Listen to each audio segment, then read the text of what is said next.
Yesterday we concentrated on what you might think of as scientific matters, certainly in the latter part of the day.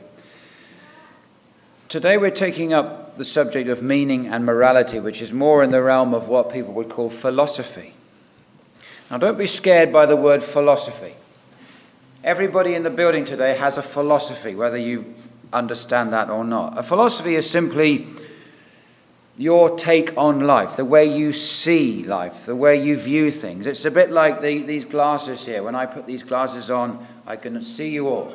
We all wear philosophical glasses, so we've picked up ideas about the way the world works and the nature of reality, maybe from Hollywood, maybe from books, maybe from teachers, hopefully from the Bible if you've been coming to the Gospel Hall for any time. But everybody has a view, a philosophy, a way of seeing things. I remember coming back from a Sunday school outing one time. Somebody left a baseball cap on the bus. So I dutifully picked up the baseball cap and went out into the car park of the Gospel Hall, and waving it around, I said, "Whose is this red baseball cap? Anybody who, the red baseball cap?" Somebody said, "It's not red." I said, "It is red." "It's not red, it's orange." I said, "It's red." Do you know what the problem was? I had sunglasses on, and whatever, I don't know how it works, but whatever way those sunglasses were, they thought they could see it was red, but the tint in the sunglasses made me think it was, sorry, the other way around. They knew it was orange, but the tint in my sunglasses made me think it was red. The glasses that you wear, the philosophical filter that's built up over the years from wherever you've got it, that affects how you see things. So why is it that a Christian over here will debate an atheist? And up comes the subject of abortion, euthanasia, assisted suicide, designer babies, and on gay marriage, and on and on and on. And the atheist says X, and the Christian says Y. What's the problem? They got different glasses. They've got a different view. Now, the two big views that we've been discussing this weekend is the Bible view, which isn't a view, it's the truth. God doesn't have opinions, you understand that? When we preach the gospel, we're not giving God's opinion. God doesn't have any opinions. God speaks the truth. God is the truth. So you have the Bible, but then you have this other thing that we've described as naturalism. Naturalism is the theory that there's only natural forces and things around us. As Carl Sagan said, the universe is all that is or was or ever will be. There are no spirits, there are no devils, there's no miracles, there's no virgin birth, there's no sinless atonement, there's no second coming. Metaphysical naturalism, that's the glasses that academia wears, that Hollywood wears, that our politicians wear, that are the people that are making the laws about abortion and euthanasia and assisted suicide and all the rest of it. They're wearing a pair of glasses that says, who cares? A pair of glasses that says, well, we're just animals. A pair of glasses that says, there is no higher authority. There is no ultimate absolute standard to tell us what to do. Let us do what is right in our own eyes. Let us not just take the rules that God gives us. Thou shalt not eat of the tree. Has God said? Has God said it's wrong to have sex before marriage? Is this an authoritative holy book? Or can we just say, well, I feel. I mean, if I love somebody, why can't I marry them? So we're now shifting from the Bible being the source of truth and authority. Now we're putting up other bases on which to operate. So the basis, if you love somebody, you can marry them. Where's that going to lead? To complete and absolute breakdown of society. You see, this gay marriage thing is only the start. What you're going to see, if the Lord doesn't come in the next few years, is the state will back out of all moral decisions. And they will allow everybody to do what is right in their own eyes. Because the guy who's already won the battle to marry same-sex, how is the state now, having redefined marriage outside of the book of Scripture, how are they going to withstand the guy who comes along and says, I've got 3 wives and I want to marry 3 women. How can they say that's wrong when they've already said it's right for a man to marry a man or a woman to marry a woman? They've redefined marriage to say, well, as long as you love somebody, it's okay. So I love 3 people, so I'm going to marry all 3 of them. They will not be able to withstand the tide of lawlessness and of relativism. So somebody wants to marry their sister. Why not? You've taken away the barrier. You've said, hath God said. You've thrown away the objective, absolute standard of morality, and in its place comes chaos, disaster. If the foundations be destroyed, what can the righteous do? And the Christians are left thinking, how did we get into this mess? We got into this mess when humanity threw away the book. When humanity said, we're going to exchange the truth, Romans 1:25, and replace it with the lie. The lie is, you are God's. You decide what's right and wrong. You see, Adam and Eve's sin wasn't just stealing an apple. We know it wasn't necessarily an apple, but it wasn't just stealing the fruit. It wasn't like an act of stealing. That wasn't the big issue. The big issue was Adam and Eve were committing cosmic treason. They were saying, yes, we know there's a God.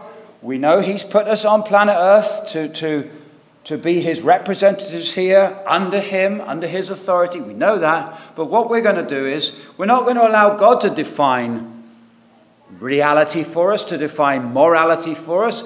We're going to set our own rules. Man is the measure of all things. Yes, God doesn't want us to eat that tree, but we're going to say, yes, we can eat that tree. We're going to define our own morality. God doesn't have the right to tell us what to do. Does that sound familiar? This is the lie. This is the lie that sends people to hell. That I decide. This book doesn't decide. The author of this book doesn't decide. Has God said? I decide what's right. I have divine right to decide it. So, having got rid of the Bible, into its place has come the ideas of men. Now, there are so many of them, you couldn't even count them. We looked at some yesterday. Existentialism, relativism, pragmatism, utilitarianism, postmodernism, logical positivism. There's just dozens and dozens of them, and they're all in disagreement one with another. Whatever you call them, the basic root philosophy is this naturalistic philosophy. And if we trace all of these isms back, we're ultimately going to get back to 1859, as it were. I know it goes back to the Garden of Eden, I understand that. But in our modern era, the big tipping point where biblical authority was thrown out of British and Canadian and American society and replaced with the lie, the big tipping point was 1859. You say, what happened in 1859? That was the year that an Englishman called Charles Darwin authored a book called The Origin of Species. As I mentioned yesterday, it was a book that set out to explain how things came to be, how all the animals and plants and humans came to be without God. You say, are you not exaggerating? Are you actually saying that this weird English guy with a big beard from 18-something, is that got anything to do with me? I don't even live in England. I never heard of Darwin until this weekend. I cannot believe for a moment that this weird English guy with a beard that lived all this, what's he got to do with me? Do you remember I told you yesterday about James Watson and Francis Crick, who discovered the structure of the DNA, the double helix? This is what James Watson said about Charles Darwin. So James Watson lives in the 20th century. He's an atheistic scientist, very influential, got the Nobel Prize of Science for this discovery. He's commenting about Darwin, who lived 100 years before him, and he says, Charles Darwin will eventually be seen as far more an influential figure in the history of human thought than either Jesus Christ or Muhammad.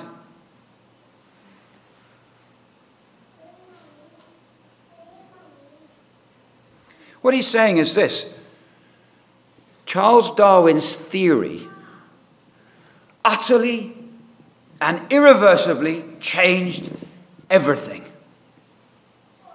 I mentioned yesterday Michael Denton, a New Zealand scientist who wrote the book Evolution, A Theory in Crisis. He explains the link between Darwin's theory and the total and absolute inversion of Western morality. Quote, "It was because Darwinian theory broke man's link with God and set him adrift in a cosmos without purpose or end, that its impact was so fundamental. No other intellectual revolution in modern times so profoundly affected the way men viewed themselves and their place in the universe." You say, that's all very long-winded, and I lost you halfway through. I started thinking about going to work tomorrow morning. Well, let me just give it to you in a soundbite. Darwinism destroyed absolute morality. Darwinism destroyed absolute meaning. Darwinism destroyed our ability to say that is right and that is wrong. Darwin relativized everything. You say, well, I believe in evolution, but I'm still a Christian. Yeah, well, you're not really being honest with the results of believing it. If you actually believe that life came from non-life spontaneously, that it's just accidental mutations that produced us, by what intellectual trick can you hang on to absolute right and wrong, absolute morality, absolute ethics? I'll tell you someone who did understand the problem was Charles Hodge. Charles Hodge was a Presbyterian theologian. He was the principal of Princeton Theological Seminary between 1851 and 1878. Let me quote you what he said. What is Darwinism? Charles Hodge. What is Darwinism? He says, it is atheism. This does not mean that Mr. Darwin himself and all who adopt his views are necessarily atheists, but it means that his theory is atheistic, that the exclusion of design from nature is tantamount to atheism. Are you following this? You understand what I'm saying? Michael Denton, the entire scientific ethos and philosophy of modern Western man is based to a large extent upon the central claim of Darwinian theory that humanity was not born by the creative intentions of a deity, but by a completely mindless trial and error selection of random molecular patterns. The cultural importance of the evolution theory is immeasurable, forming as it does the centerpiece, the crowning achievement of the naturalistic view of the world, the final triumph of the secular thesis, which since the end of the Middle Ages has displaced the old naive cosmology of Genesis. Now, I really want you to feel this. I want you to get this. What we're dealing with here is the battle of the centuries. We're dealing with a battle that the devil has been waging against God in every generation of human history. And he's been trying to displace God from the minds of men. Don't believe in God. Don't believe. And he's been successful on and off here and there. But 1859 marked the triumph of the secular thesis. What do you mean secular? Secular means no God, to do with this world. Not spiritual, not religious, secular. 1859, Origin of Species. It represented the triumph of Satan to get human beings to say, we have a good reason to believe there was no God. We've got a theory. We're here by accident. This wonderful engine called genetic mutation and natural selection has explained everything. We don't need a God anymore. Now we can get on with... Did you have adverts on buses over here by evolutionists? We had them in London. So these atheist evolutionary people decided to become evangelistic. They started to proselytize. So they took out, a bit like, the way Christians would take out an advert, put a text on a bus. They decided they'd put a text on a bus, only they don't have any text. So they made up their own text. Do you know what their slogan was? There is no God, so go ahead and enjoy life. Stop worrying and enjoy life, sorry. There is no God, so stop worrying and enjoy. Now, you see, they see the link very, very clearly. Do you Christians see the link? They're saying, there is no God. So stop worrying and enjoy life. Now that means, do whatever you want to do. Smoke, drink, gamble, sleep around, go on the internet, do what... There's nothing to worry about. There's no day of judgment. There's no final day of account. God isn't going to say, you did that then. No, he doesn't exist, so just stop worrying. Try a bit of LSD. Try a bit of marijuana. Just go for it. As if people needed encouragement. Now, this Darwinian theory, so it has cast shadows across humanity. And I want to just deal with it under three headings. It has cast shadows over theology, shadows over history, and shadows over morality. In other words, when this book came out, Darwin's Origin of Species, that's a picture of Darwin sitting in his chair there. When that book came out, basically theology, history, and morality were in big trouble. So let's just go through these one at a time. Theology. What is theology? Ology means study of, theos, God, study of God. So anything to do with God is theology. We're all little theologians, all right? All Christians are little theologians. Once Darwin's book came out, literally hundreds of millions of people lost their faith in God. I say that, I don't mean they lost their salvation, but they lost their sense that God exists. They lost their faith in the Bible. And hundreds of millions of more people never had any belief in the Bible. So in the country I come from, you've got hundreds and hundreds of thousands of kids growing up who never, ever, ever have had or will have any belief that this book is the Bible, that it's the Word of God. And if you open it and say, God says, they just look at you as if, what? Why did that happen? Because of Darwin. You say, what do you mean because of Darwin? I'm going to just run through a few people as examples of people who lost their faith or lost their belief in God because of Darwin. Okay, for example, I removed a slide somewhere. I'll have to tell you about him without a slide. Have you ever heard of Andrew Carnegie? Andrew Carnegie was said to be America's richest man. He lived from 1835 to 1919. He was raised in a Christian home and became an atheist. How did the richest man in the world become an atheist? From his autobiography, he says this: when I, along with 3 or 4 of my boon companions, was in a state of doubt about theology, including the supernatural element. In other words, he's reading the Bible and Jesus is feeding the 5,000. He's, is that plausible? Feeding 5,000 with 5 loaves and 2 fishes. So he's in this doubt. And he said, I was also doubting the whole scheme of salvation. The richest man in the world is thinking about salvation through vicarious atonement and all the fabric built on it. I came, fortunately, upon Darwin's works. I remember that light came in as a flood, and all was clear. Not only had I got rid of theology and the supernatural, I had found the truth of evolution. Andrew Carnegie, richest man in the world, was made an evolutionist by reading a book. What about Darwin himself?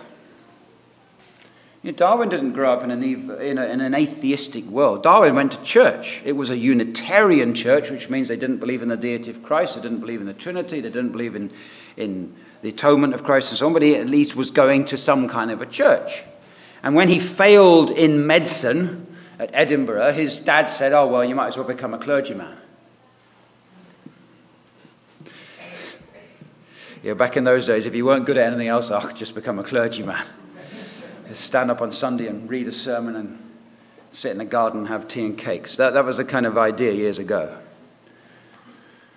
Now, around that time, when he went to Cambridge to study, he met Professor John Stevens Henslow, who said to him, "Why don't you go on a trip and study geology?" And so Darwin went on the HMS Beagle. This is a well-known story. Off he goes to Galapagos Islands and all this. Darwin claims that at that time he still believed the Bible. But as he interacted with higher criticism and his own grandfather and father and the kind of theological doubts and winds of change that were blowing around, he started to take his Unitarianism a little bit further and start doubting the whole Bible. I'm reading from his autobiography. This is 1836, 1837, 1838, way before he wrote his book. He says, "I gradually came to see that the Old Testament, with its Tower of Babel, etc., was no more to be trusted than the sacred books of the Hindus or the beliefs of any barbarian." This is the guy sitting in the chair here. So he's reading the Old Testament, he's thinking, this is a lot of rubbish. This makes no more sense than the Bhagavad Gita. This is just barbarian stuff. So then he reads the New Testament. Says he about the Gospels, the men of the time, Matthew, Mark, Luke, and John, those men were ignorant and credulous to a degree almost incomprehensible by us. That's a very fancy way of saying they're even more stupid than we can imagine. The Gospels cannot be proved to have been written simultaneously with the events. They differ in many important details. By such reflections of these, I gradually came to disbelieve in Christianity as a divine revelation. How important it is that we understand that the Bible is the Word of God and that we understand why the Bible is the Word of God. Here's the man who changed the world saying, Matthew, Mark, Luke, and John didn't write way back then. It's all invented later. That can all be proven to be nonsense, but that's what he believed. Then he rejected the judgment of God. Says he on page 87 of his autobiography, I can indeed hardly see how anyone ought to wish Christianity to be true. This is Darwin saying, why would anybody want Christianity to be true? Why does he say that? For if in so plain language of the text, it seems to show that men who do not believe, this would include my father, my brother, and almost all of my best friends, will be everlastingly punished. This is a damnable doctrine. That was a bit of a slip of the tongue, but he said, this is a damnable doctrine. So he's reading the Bible, and he reads about the rich man in hell in Luke 16. And he finds out that anybody that doesn't believe in the Lord Jesus Christ will be cast into the lake of fire. And he says, well, that includes my dad, my brother, and all my friends. That can't be right. So Darwin rejected the inspiration of Scripture. He rejected the reliability, the historicity of the New Testament. He then quickly rejected the judgment of God, the substitutionary atonement of Christ. And having done that, and having established unbelief in his mind, he then set out to build a theory. His theory of evolution, which wasn't some unbiased, dispassionate, passionate, honest search for truth. It was a search for a lie that could replace the truth.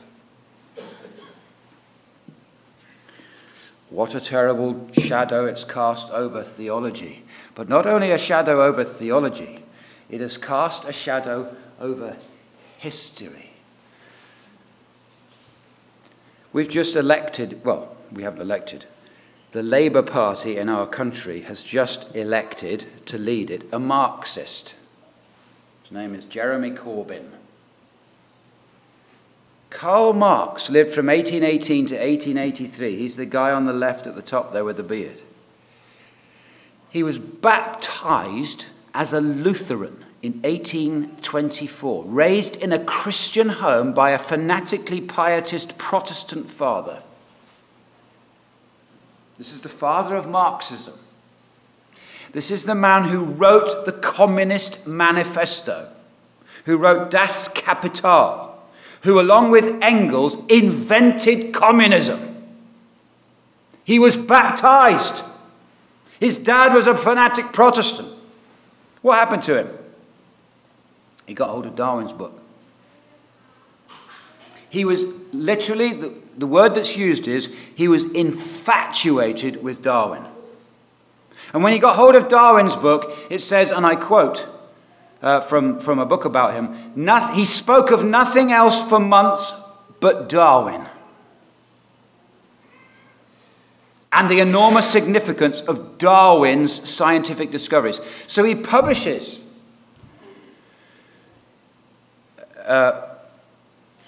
when Darwin published The Origin of Species, Marx was so excited about it, he wrote to his friend Engels, and he said, quote, "This is the book which contains the basis in natural history for our view." You say, hang on a minute, how is communism linked with evolution? Well, you see, this communist Marxist idea is about all the rich people that have all the money and the houses and all the power, and down the bottom is all the poor little beggars who've got nothing, and the downtrodden masses. Then this is the class struggle, the struggle of the ages, and the masses have to rise up and overthrow the kings and the queens and have revolutions and follow what Jean-Jacques Rousseau told them to do and so on. And when Marx read Darwin, he thought, oh, I understand it now. Going back millions of years, there's been a struggle in nature between the animals.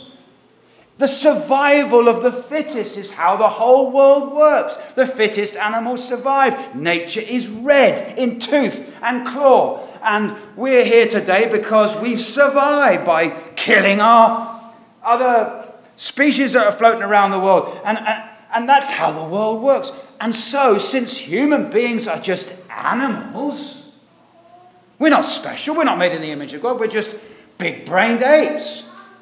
So the struggle between the rich and the poor, which he's describing in Marxism and communism, that's got a scientific basis. That's actually just a kind of the same thing that's happening in Africa when lions eat antelopes.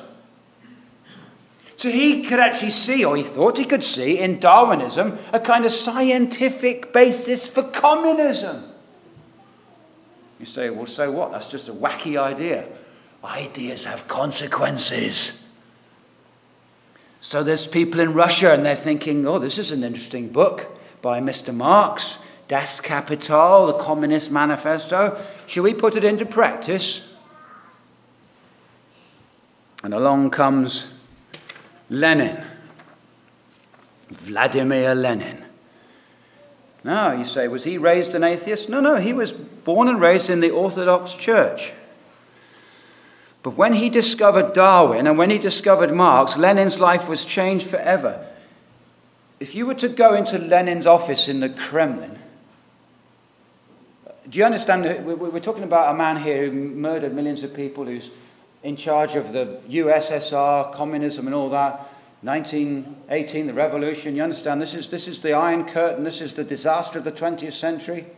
Do you know what he had on his desk? I'll show you it, I've got a picture of it. Sitting on Lenin's desk in the Kremlin is a little statue of a monkey looking at a skull. He's sitting on a book, and the book says on the spine, Darwin. This is Lenin, this is the big communist guy in Russia. Lenin formed his worldview in the final 2 decades of the 19th century. And there was no thinker that emerged after 1900 whom he admired. He admired Darwin. Darwin was popular among Marxists.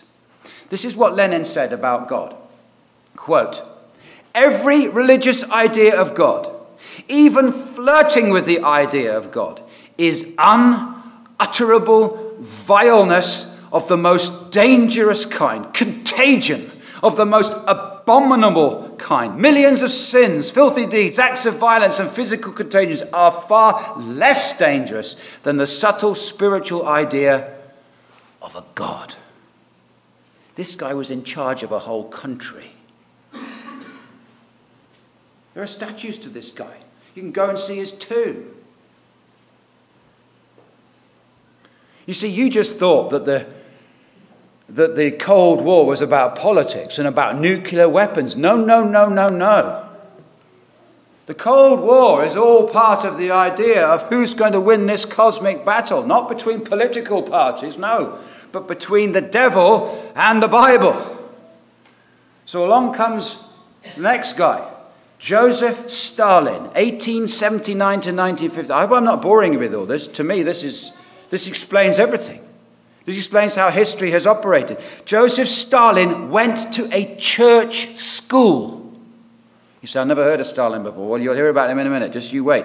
He was the best pupil at Tbilisi Theological Seminary. So the man here with the moustache, Stalin, he went to theological seminary. And he got the best prize. Then he studied for the priesthood. So this guy is on his way to becoming a priest in the Orthodox Church. So what happened? I'll tell you exactly what happened. Because you can read about it in the literature. You find this online in minutes. One day he bumped into this friend of his, a boyhood friend. His surname is Neitzsche, if that's the right pronunciation. It's all these Z's and J's and so on. Neitzsche, it sounds like to me. So he gets into conversation with Joseph, as he calls him, Stalin. I began to speak of God. So this man here, Stalin, is having a chat with a friend of his, and this friend starts talking to Stalin about God. Joseph heard me out. Joseph was listening. And after a moment's silence, he said to me, Joseph Stalin said to this boy, "Do you know they're fooling us? There is no God." I was astonished, says his friend. I was astonished at these words. I'd never heard anything like it.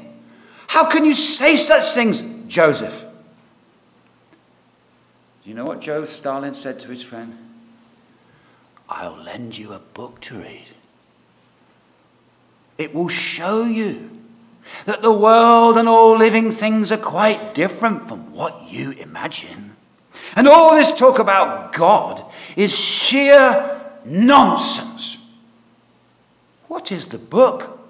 This fellow, Neitzsche, this young man, he says, what is the book, Joseph? Said Stalin, Darwin, you must read it. You say, well, so what? Okay, Darwin, Stalin, didn't he gang up with Churchill and Roosevelt and defeat Hitler? Well, wasn't he a good guy? No, he wasn't a good guy. Do you know how many people he killed? 60 million. He said there is no difference between killing 1 million people and mowing the lawn. So what is the connection between killing people and mowing the lawn? There is a direct connection if you're a Darwinist, because you are nothing but a collection of atoms. You are nothing but material. You do not have a soul. You do not have a mind. You're just evolved. The grass and you come from the same original replicating molecule by accident. So what's the difference between mowing the lawn and killing 1 million people? There is no difference. So he kept about 5 million people permanently in labor camps. One of the people that was in labor camps for many years was a guy called Alexander Solzhenitzen. Alexander Solzhenitzen came to America and addressed, I can't remember if it was Harvard or Princeton, he addressed one of those universities. He wrote a book called the Gulag Archipelago, and he talks about his experiences in the labor camps. So Darwin doesn't. So Stalin doesn't agree with someone. He either kills you or he sends you to the freezing part of Russia to live in a labor camp. This guy, Alexander Solzhenitsyn, went up there. He says, years later, if I were asked to formulate as concisely as possible the main cause of the ruinous revolution that swallowed up 60 million Russians, I could not put it more accurately than to repeat this. Men have forgotten God. Where's Canada going to be in 20 years' time? Where's the USA going to be in 20 years' time? When this book lies in the gutter of the Senate and the House of Representatives and the House of Commons, when it is given up with abandon. Well, let's move from Russia and quickly go over to Germany. Finishes at 4 o'clock, isn't it? The man on the top right, Haeckel. I mentioned him. No, sorry. Let's drop down here. That's right. Sorry, we're going to go to the bottom left-hand side here. We're going to look at this man here, Nietzsche. I mentioned him to you yesterday. Friedrich Nietzsche. This is going to sound very familiar. He's born into a family of Lutheran pastors. He was expected, as a boy, Friedrich will grow up and become a pastor, like his family. But no such thing happened. He went to university in Bonn, B-O-N-N, in Germany. He read a book by a man called Schopenhauer, and he gave up his belief in God. He then went on to write his own books. He wrote a book in 1882 called Thus Spake Zarathustra. The most famous sentence in that book is this: God is dead. He announced the death of God. He wrote another book. The book was called Antichrist. In that book he says, and I quote, I call Christianity the one great curse, the one great innermost corruption, the one great instinct of revenge, the one immortal blemish of mankind. This is him. How did it affect him? How did his life turn out? So he abandons God, he abandons Lutheranism, he abandons his family's religious beliefs. He writes a book called Antichrist. He writes another book in which he says God is dead. How did he end up? Well, if Romans chapter 1 is correct, it shouldn't go too well for him, should it? The wrath of God is revealed from heaven against all unrighteousness and ungodliness of men who suppress the truth in unrighteousness. Friedrich Nietzsche caught a venereal disease in a brothel in Bonn. The venereal disease induced psychosis into this man. He spent the last 11 years of his life in total mental darkness. First in an asylum in Basel, then in Naumburg, under his mother's care. He died in 1900. So here you've got this blaspheming, atheistic, immoral, insane German philosopher. And you think to yourself, who would listen to him?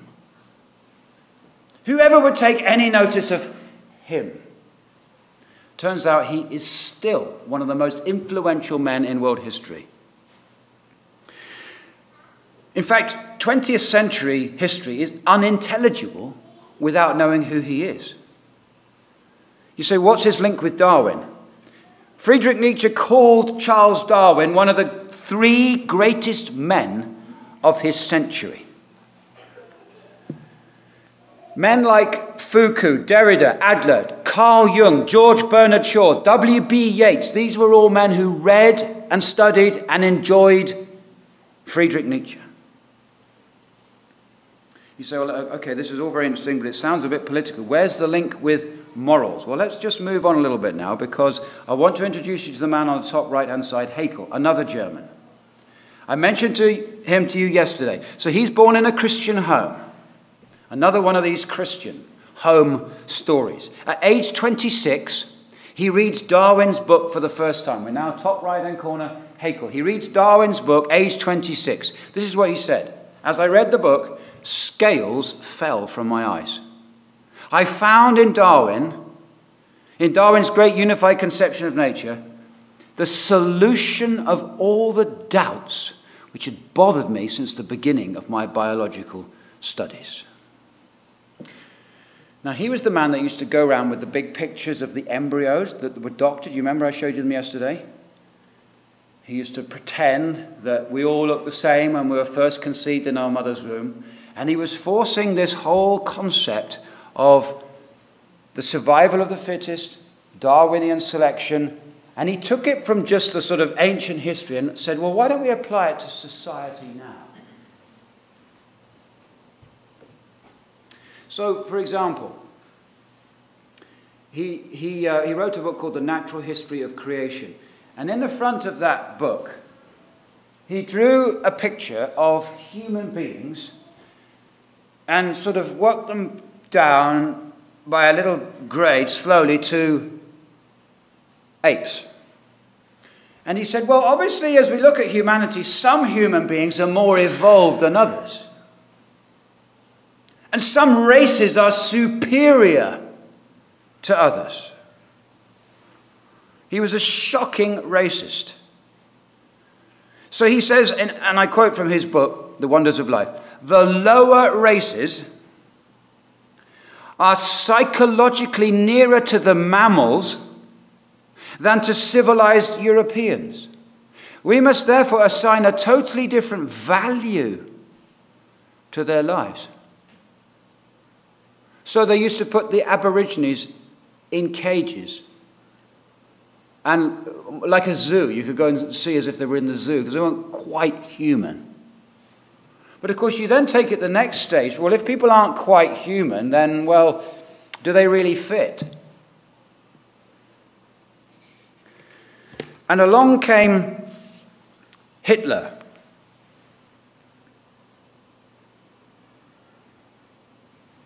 You say, oh, this is really getting scary now. You're saying that, I'm going to miss out Freud, I haven't got time.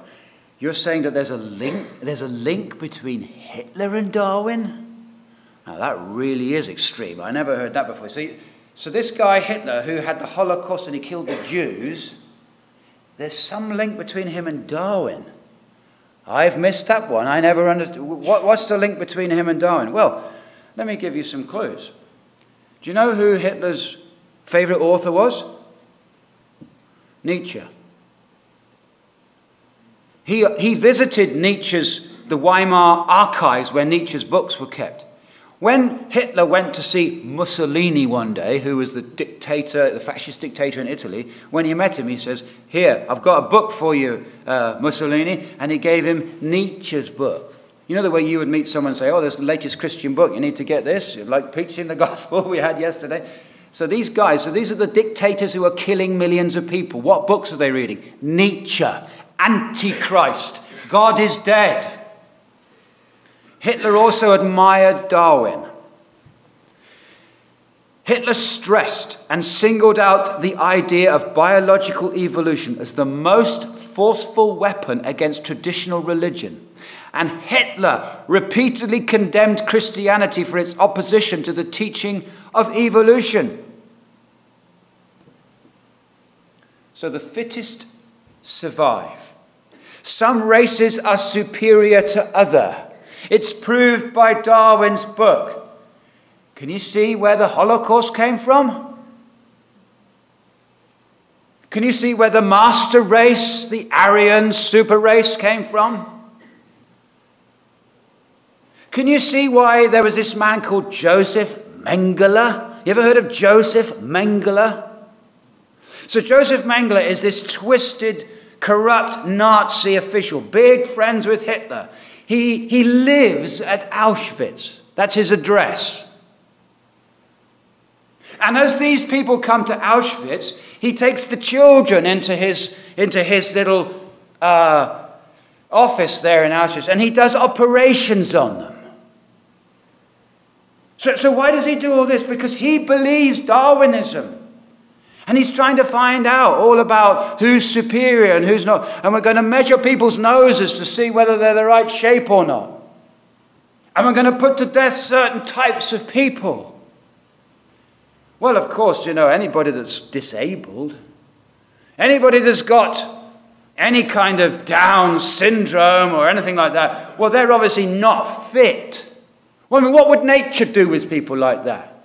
What would nature do with, if a lion and a lioness had a few cubs and one of them was a bit weak, and what's going to happen? Well, they're holding up the progress of the lion species. So you just feed them to the birds, just get rid of them. So we need to progress and we need to grow. We're civilized Europeans. And so they decided to bring in something called eugenics. You ever heard of eugenics? Eugenics is the idea that you sort of select the best humans, or you even start breeding the best humans. You just think, well, we'll get people that are tall with blonde hair and we'll breed them together and we'll produce this master race, and everybody else will sterilize them so they can't have babies. So along came Hitler, and on the basis of his reading of Darwin and his reading of Nietzsche and so on, and his reading of Haeckel, he decides to start sterilizing people. And he sterilized thousands of people in Germany. And the American nation thought to themselves, this sounds interesting, we ought to look at this. And a man called Charles Davenport founded in America the Eugenics Society. You say, I never heard this before. I'm telling you now. In 27 states of the United States, laws were passed against mixed marriages. 30 of the United States passed sterilization laws by the 1930s. And in the United States, this is a few miles from here, 30,000 US citizens were sterilized. Anybody that was known to have epilepsy, Down syndrome, anyway, just in the USA, they were sterilizing people. Why? Because they believed in the theory of evolution, that the weakest don't survive, the fittest survive. So anybody that's not of one of the civilized European races, anybody that's not perfect, we can obliterate them, sterilize them so they can't have any more kids. You say, well, that was years ago. They don't do that now, do they? I don't know what it's like in Canada, but I'm telling you, in England, we have a mass government-sponsored screening process. So if you fall pregnant in the UK, you go, they screen you. And if they discover in the screening process that your baby isn't perfect, if your baby has a genetic abnormality, they say to you, oh, okay, so we'll offer you a termination. That's another way of saying murder. So in our country, thousands upon thousands upon thousands of human beings are ripped limb from limb in what should be the safest place in the world, the mother's womb. On the basis of what? A book. A theory. That there is no God. Man is not made in the image of God. Life is not sacred. Life can be dispensed by the state. Because the state now makes its own rules. Every man does that which is right in his own eyes. So, some years ago, a book was written called From Darwin to Hitler. It was written by a man called Richard Weikart. And he documents meticulously how Germany as a nation swallowed Darwinism, and all the leading doctors and teachers and philosophers accepted this whole theory. So when Hitler came along and said, right, we need to shut down everything and get rid of the Jews and all that, the nation didn't rise up and say, whoa, whoa, whoa, whoa, whoa, whoa. we're very sorry we voted this man into power. He needs to go. No, they followed him. They followed him. The nation swallowed Darwinism and followed Hitler. Says Weikart in his book, Darwinism did not produce the Holocaust, but without Darwinism, especially as social Darwinist and eugenics permutations, neither Hitler nor his Nazi followers would have had the necessary scientific underpinnings to convince themselves and their collaborators that one of the world's greatest atrocities was really morally praiseworthy. You see, when you see the Holocaust, when you see people being lined up and gassed in their thousands, you think, horror of horrors, how could this be? When they saw it, they said, yeah, that's the final solution. This is the way to get perfection. This is the way to get the master race. This is the logical outworking of evolution. Now, what would an atheist say if they heard me ranting and raving like this? Well, they would say, you're being a hypocrite. Because I could come up here, says an atheist, and I could rant and rave for an hour about all the wicked Christians that have ever lived. And I could talk about the Crusades. And I could talk about the Inquisition. And I could talk about Jim Jones. And I could talk about the popes. And I could talk about the Heaven's Gate cult. And all these wacky believers in God who go around. I could talk about the jihadis. They all believe in God. They go around killing everybody. Well, let's just, near where I live, in 1555 and 1556, the Roman Catholic Church burnt 3 men of God in the street in broad daylight. If you ever come to England, I'll take you to show you where it happened. So when someone claims to be a Christian and in the name of God murders somebody else, burns them at the stake, what is actually happening is an illogical outworking of the teachings of Christ. So what did Christ say? Did Christ say, burn your enemies at the stake? Our blessed Savior said, love your enemies. Bless them that curse you. Do good to them that hate you. Pray for them which despitefully use you. So the Inquisition and the Crusades, yes, it was, those atrocities were committed by people in the name of Christ. But it was an illogical working out of Christianity. It was not proper Christianity. It was Christianity turned upside down. It was the opposite of Christianity. It was Augustine that said, never judge a philosophy by its abuse. So if one doctor in Toronto turns out to be a rapist, does that mean all doctors are wrong? If one lawyer in Toronto turns out to be corrupt, does that mean all lawyers are wrong? No. Never judge a philosophy, never judge a profession by its abuse. So when some bad things are done in the name of Christianity, you cannot say Christianity is wrong, because that is an illogical outworking of Christianity. However, when you row up animals for slaughter, when you think to yourself, well, I have shoes made out of cow skin, why shouldn't I have a lampshade made out of Jewish skin? That's what they did. You say it's terrible. No, it's the logical outworking of evolutionary theory. Man is not special. He is just an animal. So you would eat an animal. It just so happens that the Germans at that time felt themselves at the top of the tree. So you go down the tree a bit, and here's the apes.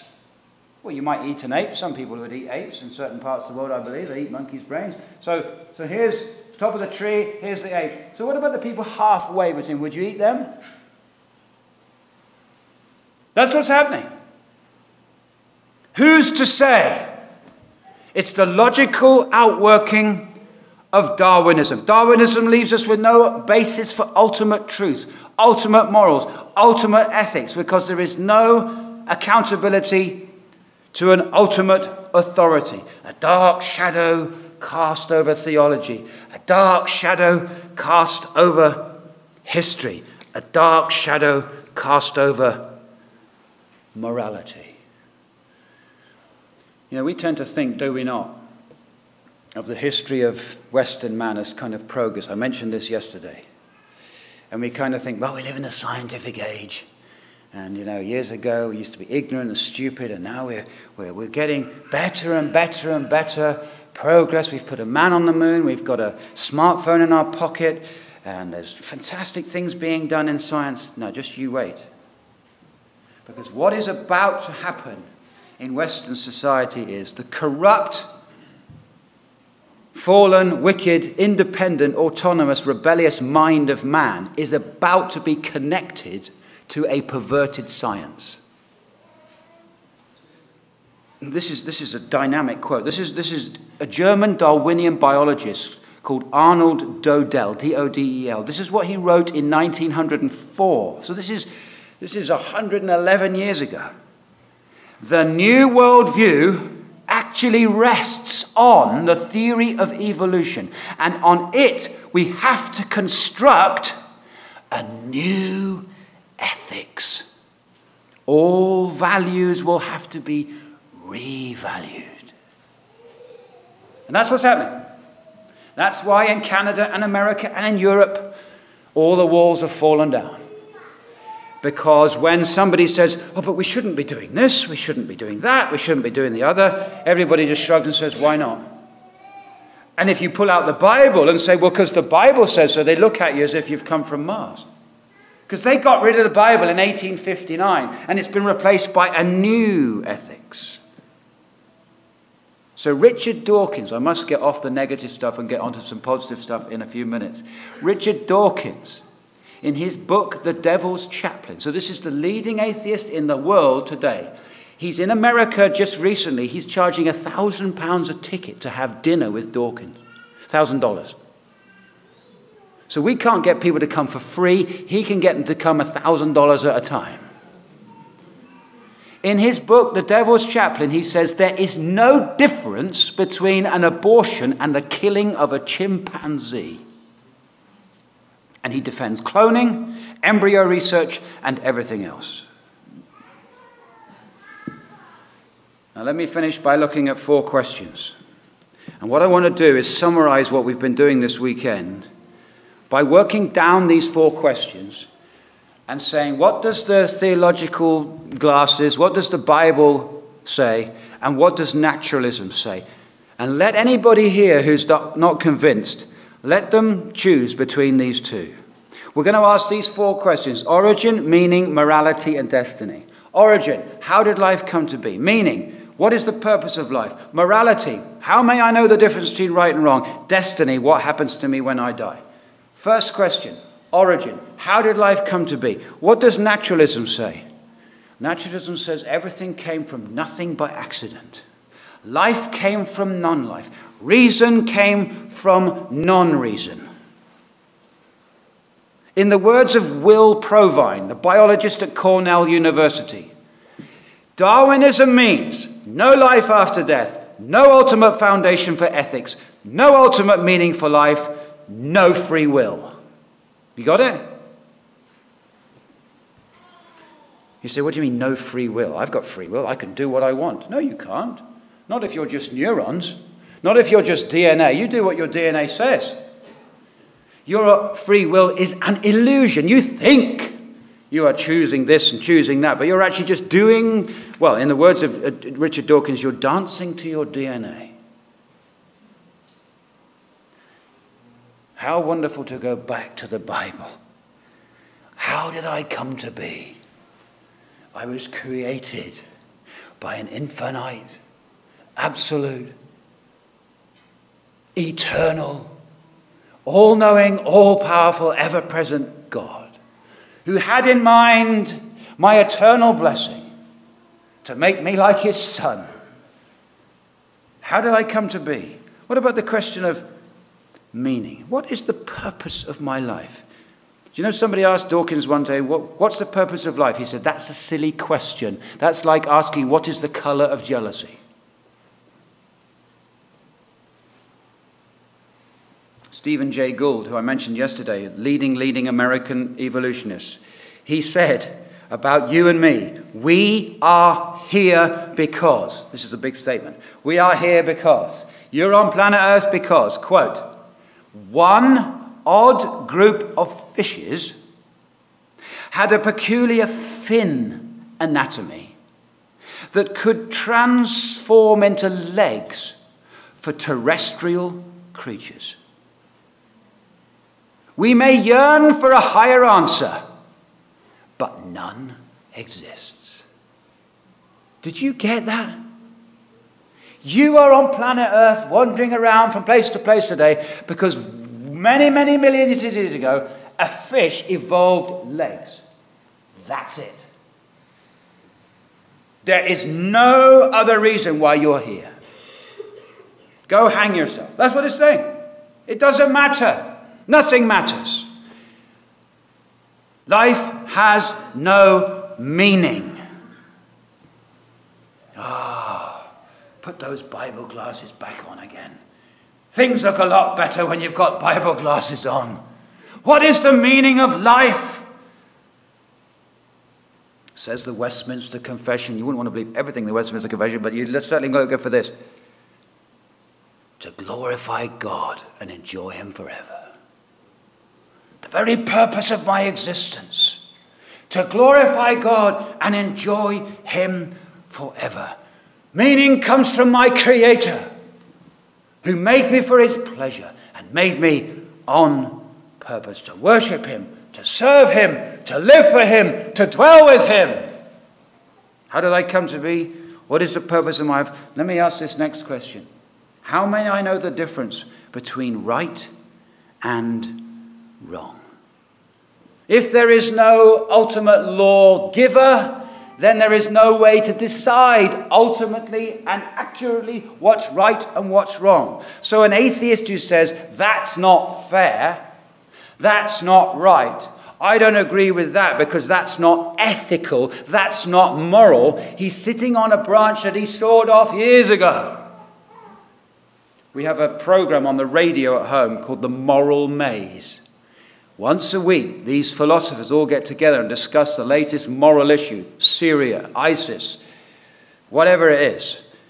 And there's no Bible in the room anywhere. And they're all trying to discuss what's right and what's wrong. It's hilarious because they've all got different ideas and they're all plucking things out of thin air. They're trying to decide right and wrong without a reference point.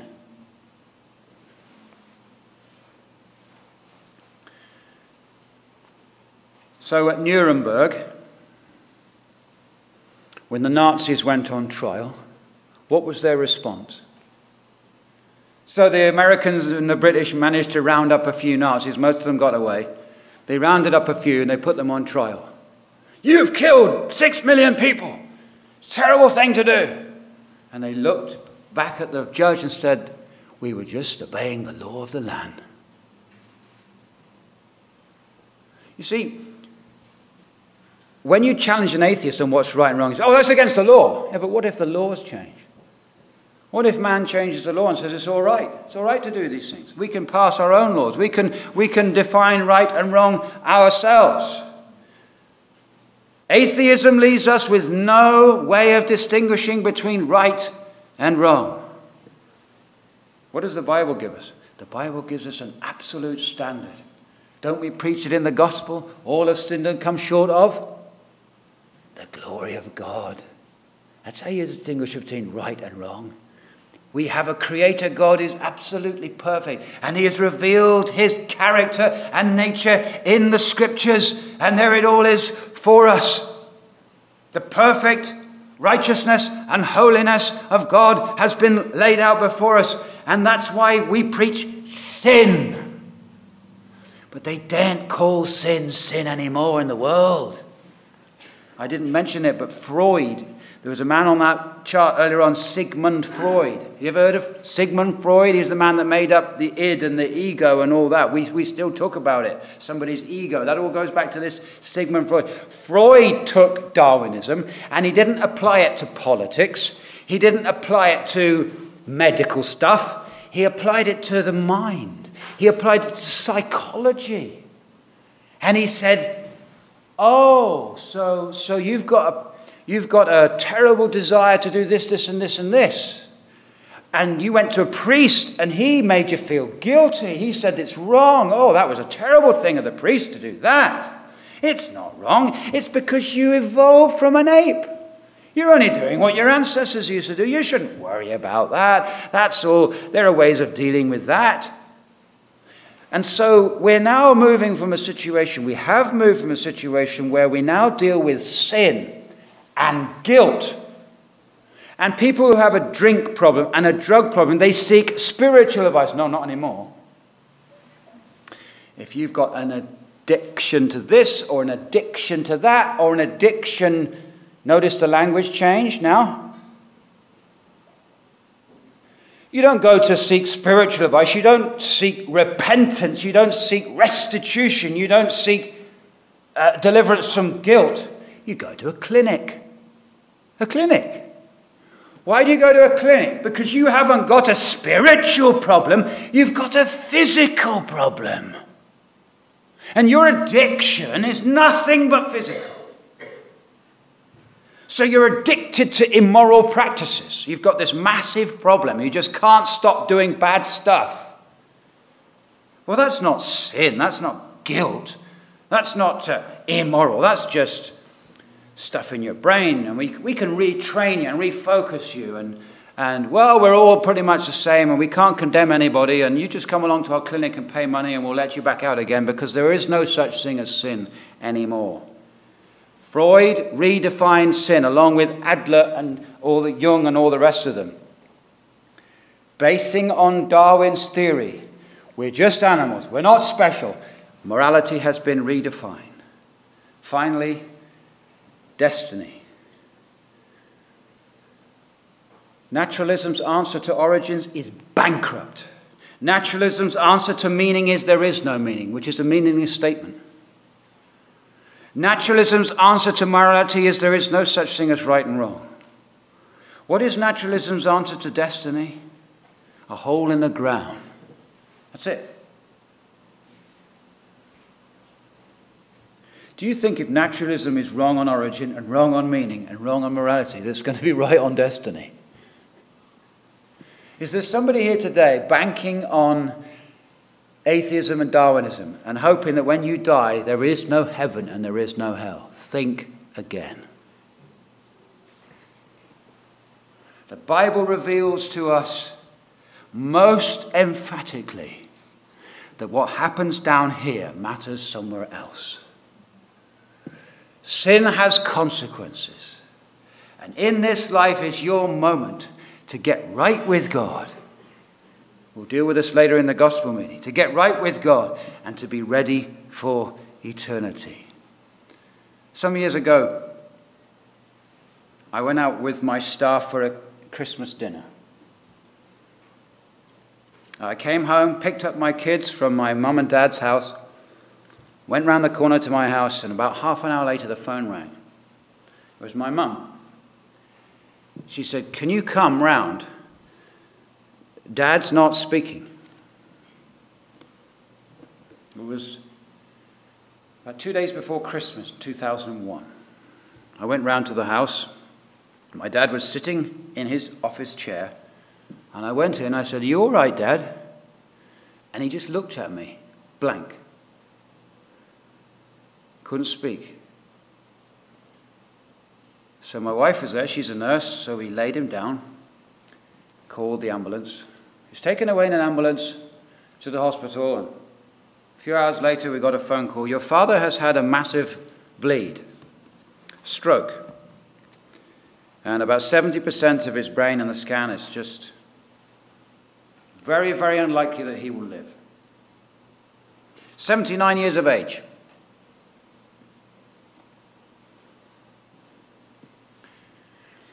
So I went down to the hospital, propped him up in bed.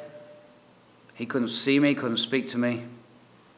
He did squeeze our hand a couple of times. And the whole family gathered from different places, and we just sat there and waited for the end. And as I looked at his body lying there on the bed in the John Radcliffe Hospital, the sweat on his brow, nothing happening with the machinery that was around him, just waiting for that moment, I thought, what would it like to be an atheist? What would it be like right now to be nothing more than a relativist, a Darwinist? Here's your beloved father, with whom you've lived for 28 years at home, and who was there at your wedding, and has been devoted to you, loves your mother, and you've got all these happy memories, and he's taught you the gospel, and you've been saved, and you've been with him to places, and you've wept with him, and you've cried with him, and here his DNA is about to disintegrate. And he's about to go into a hole in the ground. Is that it? Is that where Darwinism has got us? Is that the glorious end of naturalism? A match struck, blown out in the dark. And about 3:20 on Boxing Day 2001, he took one long, laboured breath, and he was gone. And sitting round that bed was about 6 of us, 7 of us. I said, let's sing. And we sang, when all my labours and trials are o'er, and I am safe on that beautiful shore, just to be near the dear Lord I adore, will through the ages be glory for me. When by the gift of his infinite grace I am accorded in heaven a place, just to be there and to look on his face, will through the ages be glory for me. Glory for me. Glory for me. When by the gift of his infinite grace I am accorded in heaven a place, just to be there and to look on his face, that will be glory for me.